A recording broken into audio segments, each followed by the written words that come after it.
Накопил пацаном денег и думает, куда их тратить. Ну, либо жениться, либо машину купить. Думает, неделю, две, три, всю голову сломал, ничего не придумал. Решил в горы пойти к мудрому старцу. Еще 3 недели идет, думал, не придумал. К старцу приходит: дорогой дядюшка умный, что мне делать? Денег накопил, жениться или тачку покупать? Тот сутки думает: дорогой, слушай расклад. Вот у тебя есть 2 варианта. Жениться или машину покупать. Женишься, полная жопа тебе сразу.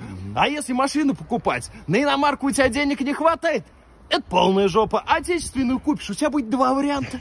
Либо у тебя на ней движок стуканет, а это полная жопа. Либо ты на ней разобьешься, а это 2 варианта. Либо ты попадаешь в больницу, либо наглух. Но если в больницу, сам понимаешь, это полная жопа. А если наглух, у тебя есть 2 варианта.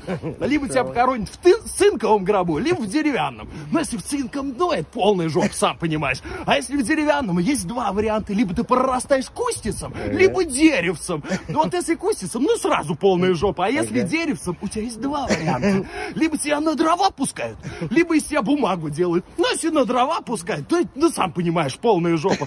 А если на бумагу, у тебя есть 2 варианта. Либо в канцелярию ты пойдешь, либо на туалетную бумагу. Вот если в канцелярию, полная жопа, вот что тебе там делать. А если на туалетную, у тебя есть 2 варианта. Либо ты в мужской туалет, либо в женский туалет идешь. В мужской, сам понимаешь, полная жопа. А если в женский пойдешь, все равно на пизду посмотришь. Вот зачем тебе жениться, а?